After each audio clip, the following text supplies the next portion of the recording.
하나님의 말씀 히브리서 11장 믿음장이죠. 6절입니다. 믿음이 없이는 하나님을 기쁘시게 하지 못하나니 하나님께 나아가는 자는 반드시 그가 계신 것과 또한 그가 자기를 찾는 자들에게 상 주시는 이심을 믿어야 할지니라. 아멘. 오늘 말씀의 제목은 믿음과 의심입니다. 우리가 믿음 하는데 무엇을 믿는 것이죠? 무엇을 믿고 계시죠? 그리스도인이 믿음의 생활을 한다고 하는데 믿음의 대상도 몰라 무엇을 믿어야 하는 것이고 어떻게 믿어야 하는지도 모른 채 무조건 믿어야 한다고 하면 그것이 참 믿음일까요? 우리의 믿음은 맹신이 아닙니다. 우리의 믿음의 대상은 삼위일체 하나님이시고 그분께서 이루신 십자가 구속과 부활의 영광 또 재림의 소망입니다. 그리고 우리는 신앙생활을 하면서 꾸준히 질문하면서 살아가요. 왜죠? 믿음이 있는 사람은 하나님을 사랑하는 사람으로 사랑하는 하나님의 마음을, 그분의 뜻을 알고 싶어 하기 때문입니다. 신앙생활을 잘하는 사람은 늘 의문을 가지고 있다고 저는 생각을 해요. 이 의문, 이 의심은 불신의 의심이 아닌 인간으로서는 도달할 수 없는 하나님의 생각을 알기 위한 갈구인 거예요. 저는 이런 생각을 한 적이 있어요. 의심 없이 믿음 생활을 하는 것이 과연 신앙일까? 오히려 믿음을 가지고 의심하는 것이 더 유익되지 않을까? 말에 어폐가 있죠? 믿음을 가지고 의심을 한다. 그런 생각을 했었고 지금도 여전히 그 생각을 유지하고 있어요. 오늘 그 부분을 한번 다뤄보려고 합니다. 그런데요, 성경에서 믿음은 격려하고 의심을 꾸짖는 내용이 바로 오늘 본문이에요. 하나님 앞에 나오는 사람은 하나님이 계신 것과 하나님을 찾는 사람에게 상 주시는 분임을 믿어야 된다라고 이렇게 믿음이 굉장히 핵심적인 것이라고 얘기하고 있고요. 또 조금 더 의심하지 말고 구하라고 야고보서 1장 6절에 있죠. 믿음으로 구하고 조금 더 의심하지 마라. 의심하는 자는 바람에 밀려 요동하는 바다 물결과 같다. 그리고 뭐라 그래요? 의심하는 자는 바람에 밀려서 흔들리는 물결처럼 그런 마음의 상태를 가진 사람이고 그런 사람은 구해도 받지 못한다고 야고보서 1장 7절에 이어서 얘기해요. 그러면서 뭐라 그러냐면은 그런 사람은 두 마음을 품은 사람과 같다라고 8절에서 그렇게 말씀하고 있습니다. 그 말씀대로 의심이라는 말을 헬라어를 보면은 디스타조입니다. 근데 이것은 두 마음, 두 생각이라는 의미예요. 자, 두 마음과 두 생각이 있으니까 지체하게 되죠. 머뭇거리고 더 이상 행동하지 못하게 되는 그러한 상태를 가리키는 단어가 바로 디스타조예요. 그러니까 의심의 반대말은 뭐라고 할 수 있죠? 한 마음, 한 생각을 가지고 어떤 생각이 있을 때 결연하게 행동하는 그런 것이 될 것입니다. 그래서 전체적으로 보면 믿음은 참 좋은 것이고 의심은 우리가 경계해야 할 것으로 나타나는 것이 성경이 우리에게 권하고 있어요. 그런데요, 성경의 또 다른 한편을 찾아보면 의심하고 있는 것이 특별한 현상이 아니라 늘 우리 곁에 있는 현상으로 나타나고 있습니다. 의심은 경계하는 것인가? 아니면 의심은 늘 곁에 있는 자연스러운 것인가? 이거를 우리가 한번 생각해 봐야 됩니다. 마태복음 28장 16절 17절을 볼게요. 11제자가 갈릴리에 가서 예수께 지시하신 산에 이르러 예수를 배우고 경배하나 아직도 의심하는 사람들이 있더라.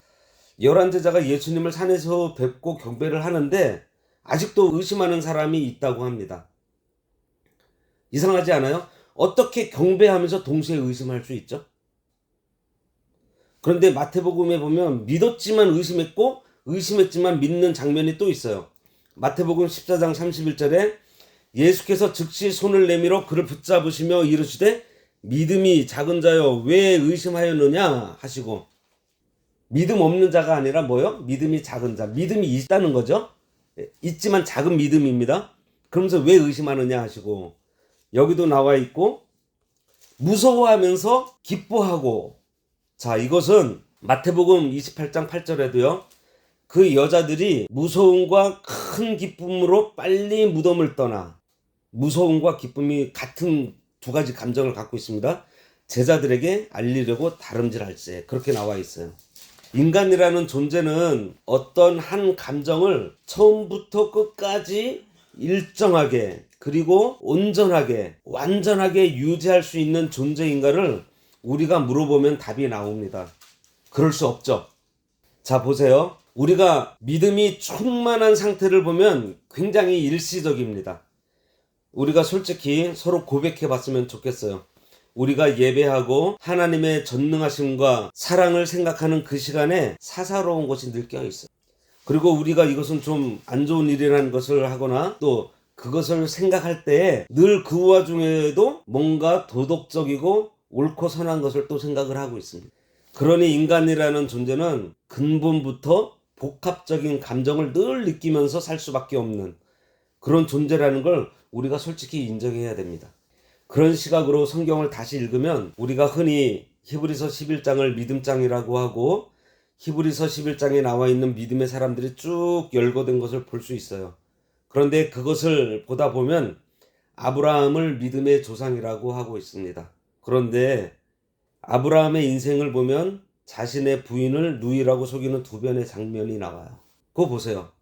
이거는 뭐죠? 하나님의 보호하심을 의심한 거잖아요. 또 다윗, 모세, 그들이 언제나 믿음으로 충만했나요?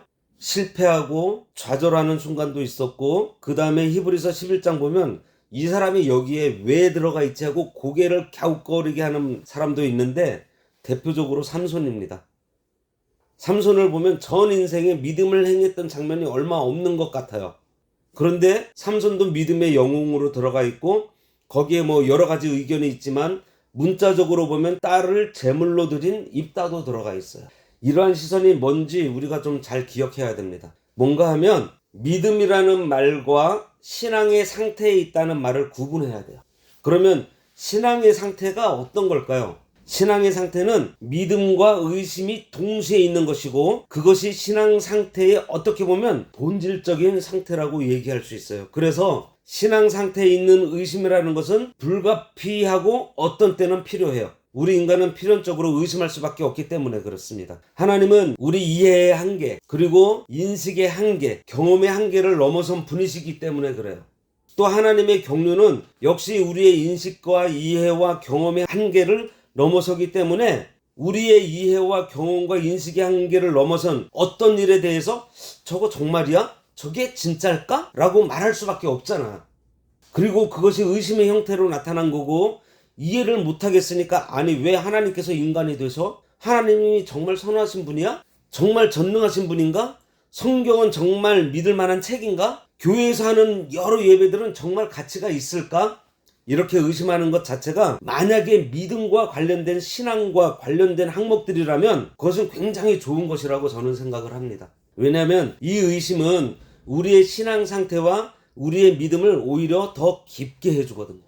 하나님께서 우리를 사랑하신다는 말을 들었을 때는 그냥 그것이 무슨 뜻인지 잘 모르는데 의심의 단계를 거친 후에 하나님께서 정말 나를 사랑하시는 분이구나 라는 그 고백은 의심의 단계를 거치기 전에 그 고백보다 훨씬 더 깊고 풍요롭고 아름다운 고백의 형태가 아닐까요?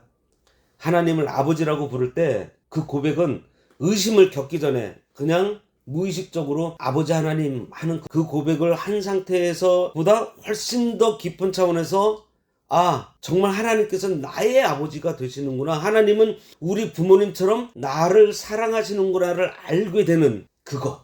그래서 저는 의심이라는 것은 캄캄한 어둠 속에서 한 뼘 빛밖에 없을 때 손에 들고 있는 지팡이라고 한번 생각해 봤어요. 어둠 속을 이렇게 툭툭툭툭 짚어보면서 돌이 있는지 어떤 장애물이 있는지를 알아내는 그 의심이라는 지팡이는 우리 믿음이 나아갈 바를 확인해주는 그런 선한 역할을 한다고 생각을 합니다. 우리 하나님 바보가 아니시잖아요. 우리 하나님은 옹졸한 분이 아니세요. 그래서 우리가 의심한다고 우리를 곧바로 벌을 주시거나 우리에게 무서운 표정을 하고 계시지 않아요. 심지어 그것이 배교의 상황이라도 그렇습니다. 그것을 아주 잘 표현해 준 책이 있는데요. 나중에 좀 읽어보면 좋을 것 같아요. 엔도 슈샤쿠라는 분이 쓴 침묵이라는 소설에 기치치루라고 하는 등장인물이 나옵니다. 이 사람은 예수님을 믿지만 신앙 때문에 조금이라도 어떤 위협 상황이 느껴지면 바로 배교를 해요. 그러고 나서 돌아서서 고통스럽게 회개하고 고민을 합니다. 내가 사실은 예수님을 그렇게 사랑했는데 왜 작은 위협에 내가 굴복해 버렸지? 그러고서는 위급해지면 또 배교하고 또 회개하고 배교와 회개를 번갈아 가면서 하는데 엔도 슈샤쿠의 글을 읽어보면요. 기치치로가 믿고 배교를 반복하지만 그가 신앙의 상태에 있었다는 것을 말하고 싶었다고 얘기하는데 저는 그것이 우리의 건강한 신앙을 매우 잘 포착한 소설의 한 대목이라고 생각을 해봤어요. 우리가 완전하게 신앙의 상태에서 머물고 있는 사람이 누가 있겠어요. 하지만 정말 문제는 뭐냐면 더 이상 믿음의 주체에 대해서 의심도 갖지 않고 관심도 없는 상태가 되어버린 그런 사람을 냉담자, 어떻게 보면 의심이 드는 상태보다 더 위험한 상태라고 얘기할 수 있겠습니다. 우리 인간이라는 존재는 자기 삶의 의미와 가치를 묻지 않고 살 수는 없잖아요. 순간 그럴 수 있어요. 어느 정도는 그럴 수 있어요. 그러나 인간이 처음부터 끝까지 아주 오랜 시간 동안 자기 삶의 의미와 가치를 묻지 않고 진지함을 잃어버리고 살기가 정말 힘들어요. 하나님 앞에서 죄가 무엇일까요? 신학적으로 하나님의 말씀을 어기거나 순종함에 부족한 것이 죄라는 관점 말고 오늘 주제인 의심과 믿음의 관점으로 봤을 때 죄는 의심이 아니고 좌절이라는 거예요. 우리 자신에 대해서 좌절하는 거예요. 나는 정말 보잘것없고 나는 실패자다. 그렇게 자기 자신에 대해서 최종 선고를 내리는 거예요. 나는 의심하는 자다. 나는 실패하는 자다. 그렇게 스스로 선고를 내리는 것입니다. 실패한 사람 중에 떠오르는 대표적인 사람이 베드로인데요. 그런데 베드로는 그 순간에 실패했다고 좌절하지 않았어요. 또 베드로가 실패했다고 하나님께서 그를 버리지 않고 다시 예수님의 사도로 부르시잖아요. 우리는 이걸 잘 기억할 필요가 있을 것 같아요. 하나님이 우리에 대해서 너는 정말 최종 실패자라고 선언하시기 전까지 우리도 비록 나 자신이지만 내가 내 스스로에 대해서 최종 판결권을 가진 것처럼 행동하지 않았으면 좋겠습니다. 세상에서 악이 번성하고 주님이 내 고통에 침묵하실 때 하나님께서 정말 계신지 의심이 들 때가 있어요. 이에 대해서 우리는 아무 설명도 할 수 없어요. 설명할 수 없고 다만 얘기할 수 있는 건 하나님께서 우리에게 나타나신 사건을 기억하고 하나님께서 계신 걸 아는 거예요. 하나님께서 부재하신 것. 아니 보이지 않는다고 하나님이 없다라고 어떤 사람들은 얘기하지만 우리는 하나님께서 우리에게 나타나신 사건, 우리를 만나 주셨던 그 사건을 보고 믿고 경험하고 하나님이 계신다고 믿는 거예요. 그런데 하나님이 없는 듯한 사건에 대해서 우리는 뭐라고 말할 수 없는 거죠. 그것이 우리에게 허용된 의심이에요. 하나님이 부재한 것 같은 것. 그런데 그 하나님의 부재를 예수님께서 또 겪으셨잖아요. 엘리 엘리 라마 사박다니 나의 하나님 어찌하여 나를 버리시나이까. 하나님 부재의 시간을 예수님도 고스란히 겪으셨죠. 우리가 예수님의 비하라 그러는데 예수님께서 그 마구간에 태어나셔서 말 구유에서 누워 계신 게 낮아진 게 아니에요. 예수님은요 창조주가 인간이 되신 거가 낮아진 거고요. 인간의 최종의 단계 죽음을 경험을 하셨어요. 그 죽음이라는 게 뭐죠? 결국은 하나님과의 단절이잖아요. 3일 동안 하나님과의 단절 상태, 하나님의 부재를 예수님께서 겪으신 거예요. 그래서 하나님께서는 의심하는 우리를 그렇게 타박하지 않으세요. 믿음이라는 건 결단할 수밖에 없어요.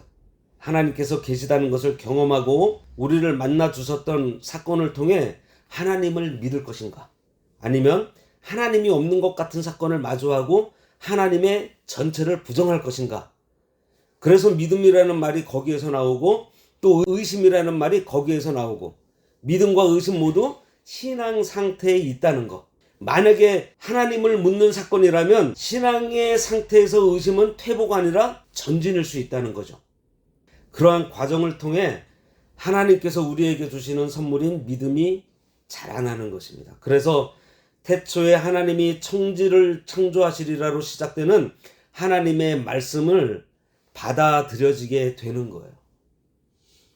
우리 모두 의심이라는 과정을 거치는 가운데서도 하나님께 더 가까이 나아가는 생동감이 있는 신앙인이 되시기를 소망합니다. 기도하겠습니다. 하나님 아버지 감사합니다.